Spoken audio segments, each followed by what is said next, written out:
Welcome everybody, my name is Paul and I'm a licensed real estate professional in the state of Virginia in the western area near Lexington. And today I'm going to talk a little bit about homesteading and things that a lot of people say I wish they'd told me about before I went homesteading. What I mean by homesteading is a trend nowadays that people go out in the countryside and instead of having a suburban lot where you might have a yard and you mow it and so on, or maybe there's even some maintenance goes on in your community in some of these developments, instead now you have a property on your own, maybe a few acres, and that's called a homestead.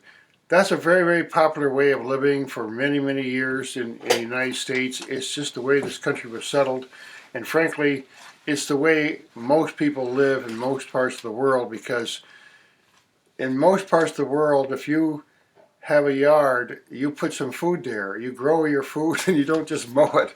So there's actually a trend in many places in Asia, for example, that for a long time they always had like mangoes and tamarinds and many other kinds of herbs and plants growing right near their homes, because it was a process of, well, I got to eat, so I don't have a truck. I might as well grow the food right next to me.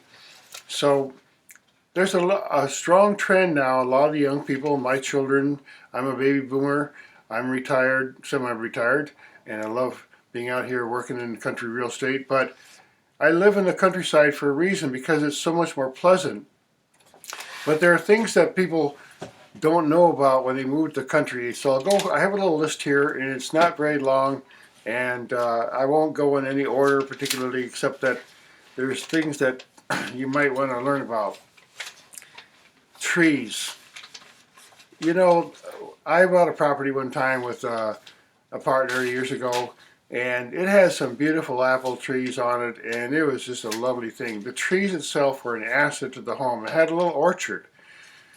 Where can you buy a property now that has a little bit of apple trees? It had a cherry tree, a white cherry tree.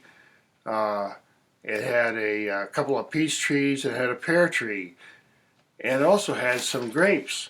So now you have a property, and the trees can be a real asset and a real bonus, because every single spring we had all the flowerings of the birds would come, the bees would come. It was just a delightful little place. So the trees were an asset. But then there's the other side of the trees, that storms come and trees get old and they get big and everything, and limbs drop down, and next thing you know, you lose some of your trees.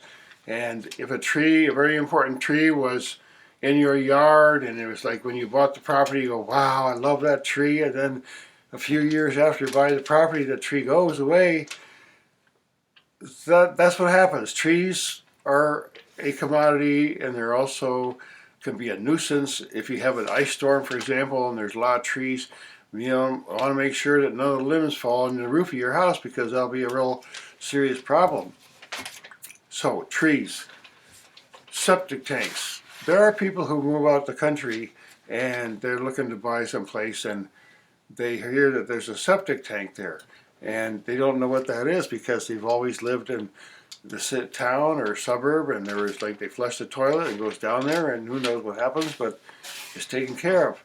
When you have a house in the countryside, you're going to have a septic tank, and that's your own disposal system, and it's a very, very important thing, and it's regulated, it has to be inspected, and now and then there's problems with it, and so on. So it's a good thing to know where the septic tank is on a property that you're going to buy, and that there is one, in fact, and that sometimes, honestly, there are ones that are hard to find because it was built so long ago and changed hands, and people can't figure out where the septic tank is, so you got to hire somebody in. They come out with a pole, and they poke down there to see if they can find it.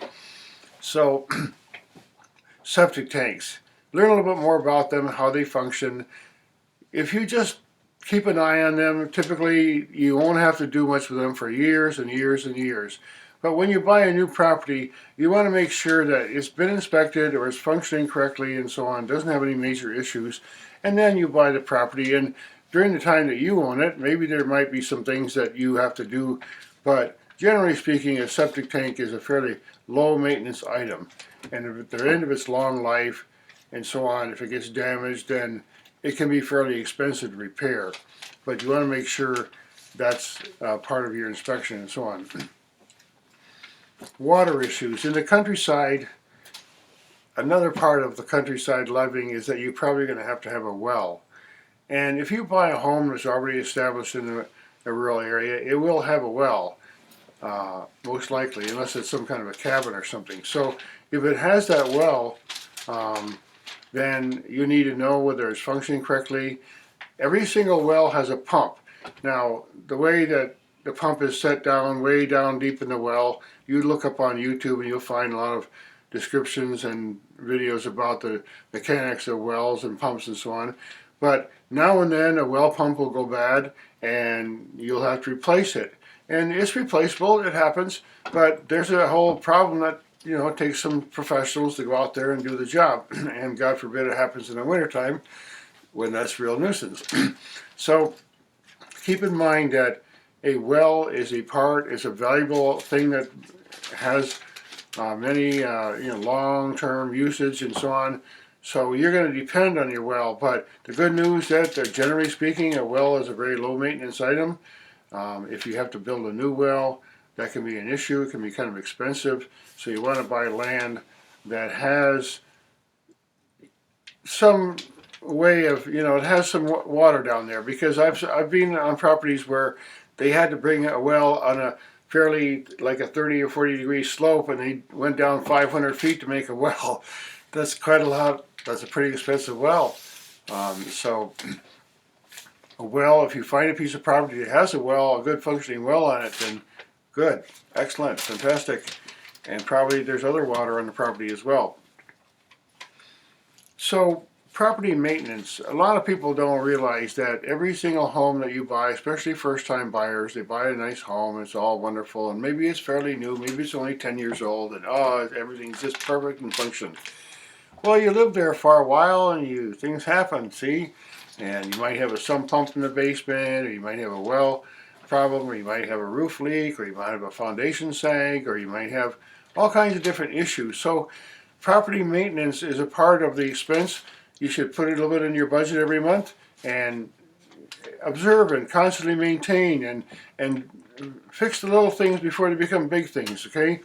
And just keep an eye on your property, and then when the time comes for you to sell the property, it will be worth more, and you won't have to worry about anything because everything's done. And keep a record. It's good to have a little kind of a journal of your home and records, and certainly some financial records of what you spent on upgrading your property and fixing things and so on. The weather. I was involved in a property purchase one time, and it was in December. And that was, if you would look for a property in December and you have the right imagination, you might get a better price, because not as many people are looking in December, and it might look kind of funky, and the trees don't have any leaves on them and so on.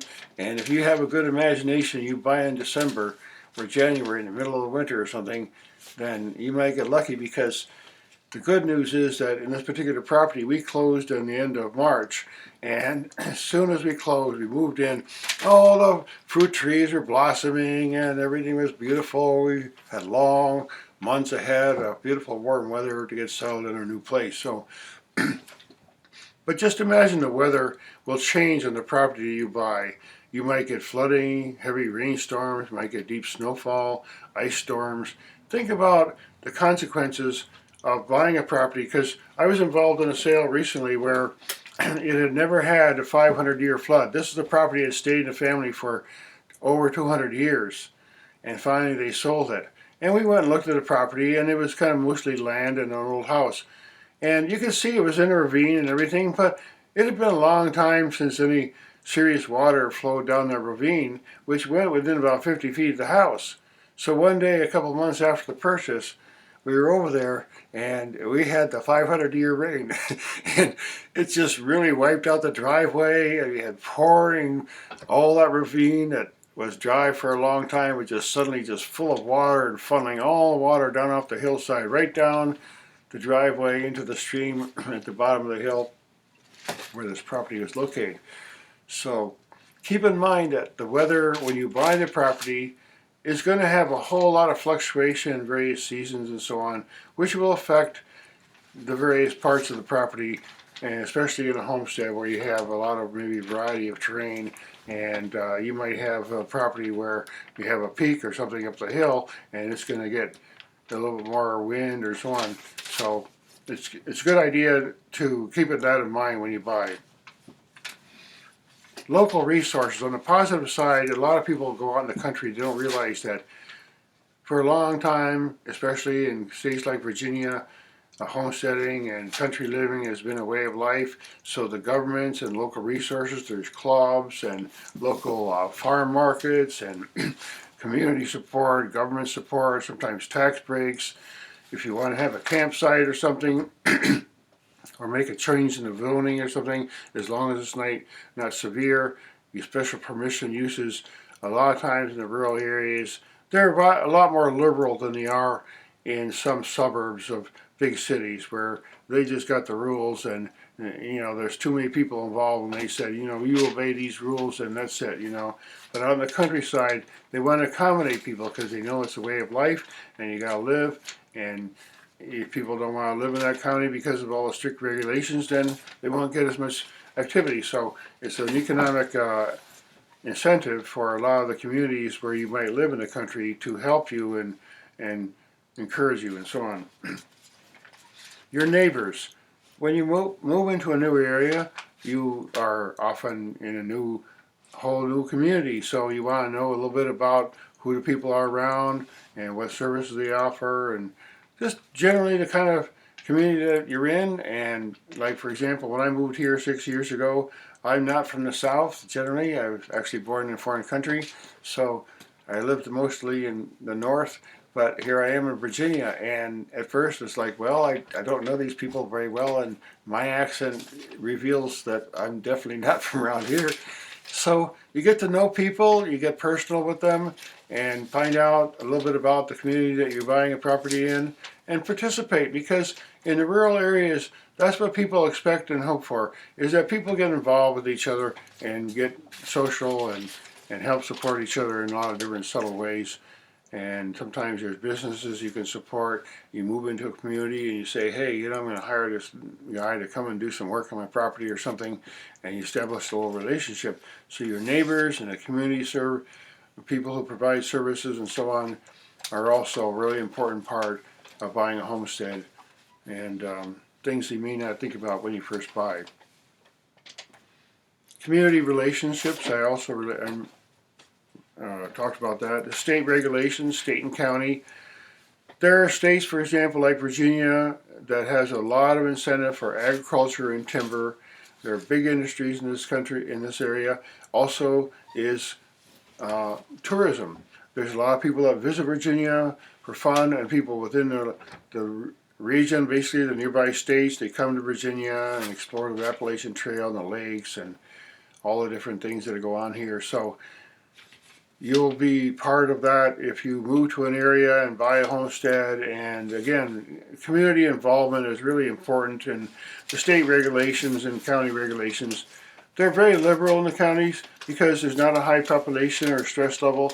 Generally speaking, the regulations in the counties and local people, they support sovereignty and personal rights and the Constitution and so on.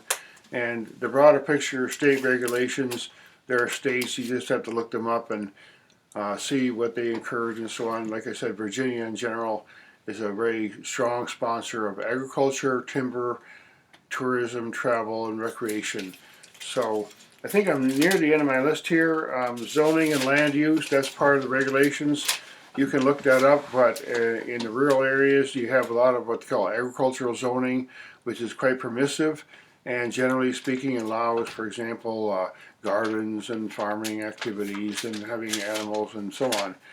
And in particular, that's very important when you're a homesteader, because it's very, very different from living in a suburb where you have very strict regulations. And in some communities that you may have a $1 million house, but you better not have any chickens and don't ever think about having any sheep or anything. See, so there's aspects of rural life that are very different, and it's good to know about them, and the land use is one of them. And again, look up whatever on, there's internet services available that you can find out information about any property in the United States. So thanks again for listening. I appreciate all the feedback, and I like and share, please, if you enjoy the content, and subscribe, and I'll keep making more videos. The intention is to have a broad discussion of things related to buying and selling real estate with my specialty of homesteading and rural property. My name is Paul. I'm a licensed real estate agent in the state of Virginia. Thanks again for listening. I hope to see you in some of my other videos.